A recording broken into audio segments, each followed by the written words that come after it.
காலை வணக்கம். என்னை ஆதரிக்கும் அனைத்து சகோதரர்கள் மற்றும் சகோதரிகளினருக்கும் வணக்கம். இன்றைய தலைப்புச் செய்தி: வெயில் அதிகமாக இருக்கிறது. யாரும் அதிகமாக வெயிலில் பகலில் போக வேண்டாம். வெப்பச்சலன மழை, கோடமழை பெய்வதற்கு வாய்ப்புகள் உள்ளன. தேர்தல் காலம் இருக்கிறதுனால் தேர்தலிலே அனைவரும் பணியாற்றுகின்றனர். ஒரு சில மக்கள்லாம் போகிறாங்க. உடம்பை பார்த்து நீங்கள் பணியாற்றுங்க. நம்பர் 1. நம்பர் 2, அது மட்டும் இல்லை, டிஎம்கே துவக்குவது உறுதி என்றதனால் நிறைய இடத்துல அவங்க என்னென்னலாம் செய்யணுமோ அதெல்லாம் செய்ய முயற்சிக்கின்றாங்க.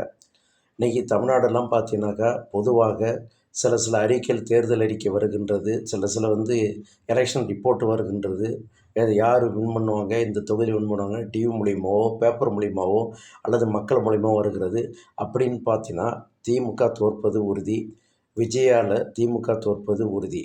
நம்பர் 1. அடுத்து பார்த்தீங்கன்னாக்கா ADMK alliance, NDA alliance win பண்ணது உறுதியாகிவிட்டது.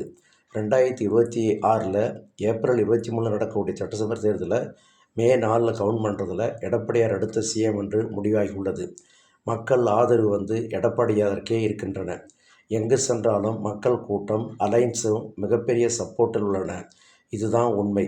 டிஎம்கே ஆன்டிகிம்ஸ் இருக்கிறனாலையும் அதுமில்ல எந்த திட்டங்களையும் செய்யாத கடைசி வரைக்கும் தூங்கிட்டு ஏதோ விமனுக்கு பணம் கொடுத்தேன் 1000 ரூபா, கல்லூரி மாணவர்களுக்கு பணம் கொடுத்தேன், அது மட்டுமா மிகப்பெரிய திட்டம் நினச்சிட்டு தூங்கிட்டு இருக்கிறாங்க.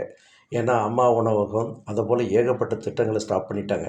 எடப்பாடியார் ஒரே வருஷத்தில் 11 மருத்துவக் கல்வி கொண்டு வந்தார். ஆனால் 7.5 கொண்டு வந்து கிட்டத்தட்ட 4000 5000 மாணவர்கள் படிக்கிறதுக்கு அரசு பள்ளி படிக்கிறதுக்கு நடவடிக்கை எடுத்துள்ளார். மு.க. ஸ்டாலின் என்ன எடுத்தார்? ஏதாவது ஒரு மருத்துவக் கல்லூரி ஸ்டார்ட் பண்ணாரா? நீங்கள் அங்கேயும் போகிற இடத்துல நம்ம ஹையர் எஜுகேஷனில் நம்பர் 1 இருக்கிறோம். யாரால்? இதெல்லாம் ஜெயலலிதா அம்மாவில். நீங்கள் என்ன பண்ணீங்க?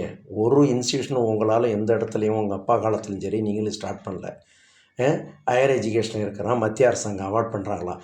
இதெல்லாம் முந்தைய அரசாங்கத்துடைய செயல்பாடு. எம்ஜிஆர் ஜெயலலிதா அம்மா இருக்கும்போது 55% ஹையர் எஜுகேஷனில் தமிழ்நாடு நம்பர் 1. எடப்பாடியாரும் அதையே கொண்டு வந்து எம்பிபிஎஸ்லேயும் சீட்டுகள் அதிகமாக பண்ணார்.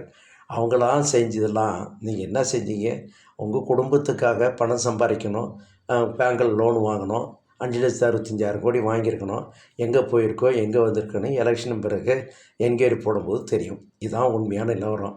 மக்களே, இந்த வீடியோ கொஞ்சம் பிடிச்சிருந்தால் லைக் பண்ணுங்கள், மற்றவர்களுக்கு ஷேர் பண்ணுங்கள், உங்கள் ஆதரவு தாங்க. மீண்டும் உங்களையே சந்திக்கின்றேன். நன்றி, வணக்கம்.